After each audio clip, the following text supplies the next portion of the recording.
This video segment addresses new client referral procedure. There are two ways that new client referrals are made. The first is a referral initiated and completed by the facility staff. And the second would be a referral recommended by or endorsed by facility staff and completed by the TCS clinician. The referral process does not require prior approval or consent by the client or their legal guardian.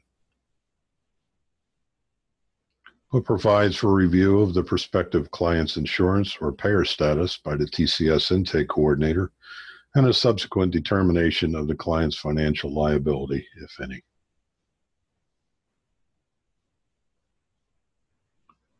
The referral is then assigned to a clinician serving at the facility or school where the prospective client is located. Once assigned to a clinician, it is at that point that it's necessary to obtain consents for treatment or services from the client or their guardian, if applicable.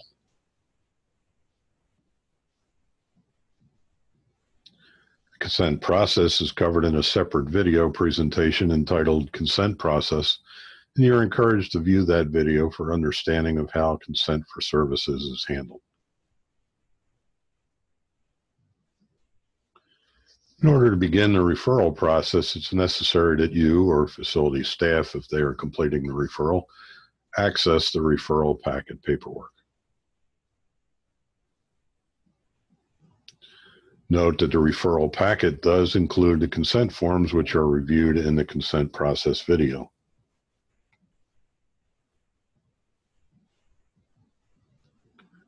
For the TCS clinician, the referral packet can be accessed from their field kit, through DocTracker, or through the TCS website. And facility or school staff can only access the referral packet through the TCS website.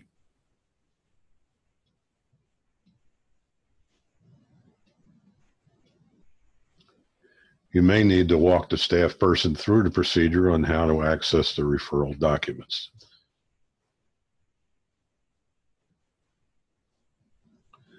So to access the packet from the TCS website,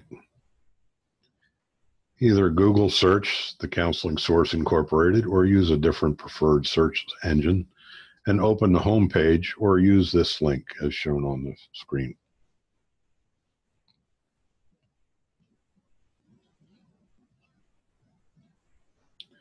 Once the page opens, you would click on the Referral and Fees icon from the home page.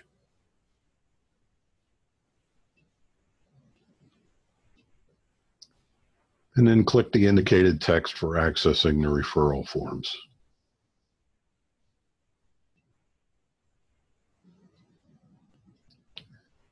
And then choose the appropriate packet as needed for making the new referral, and double-click to open the packet for download or printing.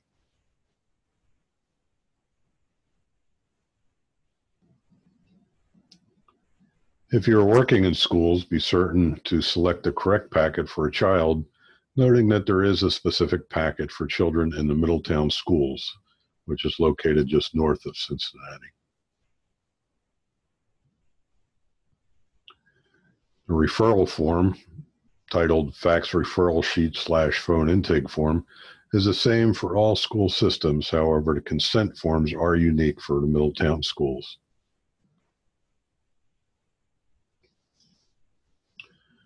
And for the clinician to access the forms from DocTracker, you would open DocTracker and access the home screen and click on the reference material and help icon as shown.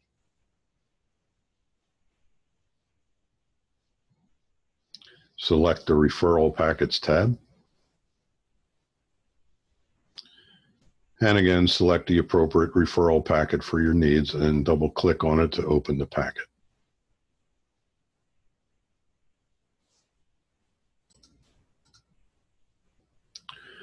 Now let's take a look at the information required on the school referral form. All information requested on the form should be completed.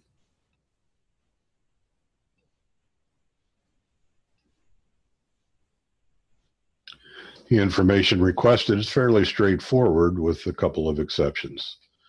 The urgency for referral, whether routine, priority, or urgent, is at the judgment of the person making the referral.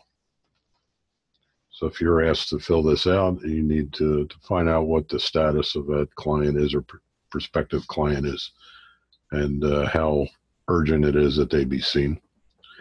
And then the guardian and insurance information and the insurer's social security number and date of birth will need to be provided by the school staff.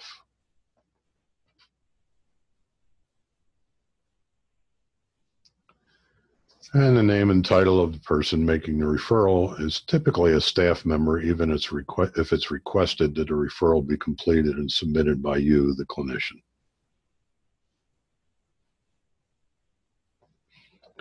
Now let's look at the information required on the adult referral form for long-term care and DD sites.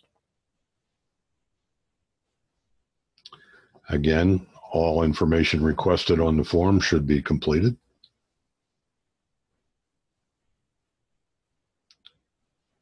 And the information requested on this form is essentially the same as for the schools, with a few exceptions as indicated. This information can be readily obtained from the facility staff. So you need to know the person's room number, emergency contact information, secondary insurance, if any.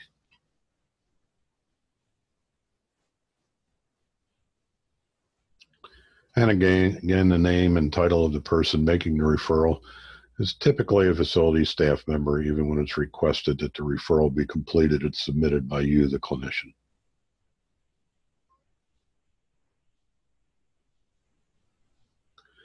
Note the additional paperwork to be included as applicable.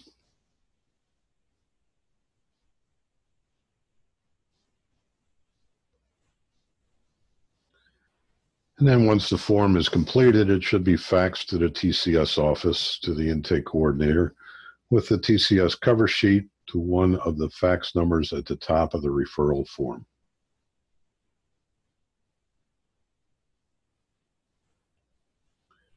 And these are the indicated fax numbers on top of the form, as shown.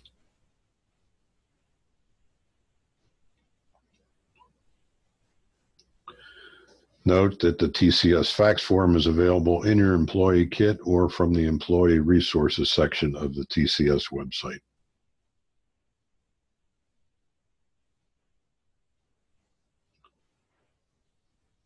And once you fax the paperwork in, it's recommended that you wait for verification that the fax was successfully sent.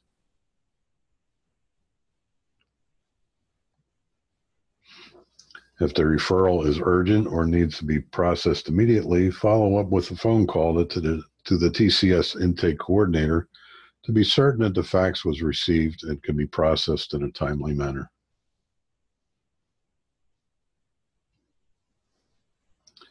And once the referral is processed, the prospective client will be assigned to the clinician, and notification will come by way of email to the clinician and to the facility or school staff member designated in the facility contacts database.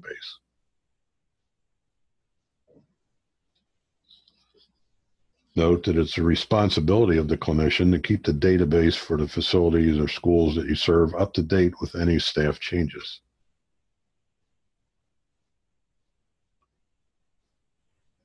And refer to the video titled Updating Facility Contact Information for information on how to do the updates to that database.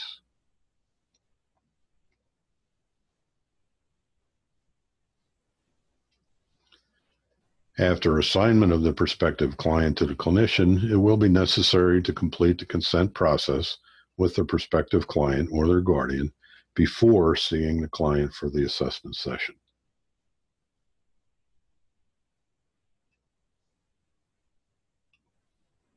And this concludes the presentation on the new client referral process.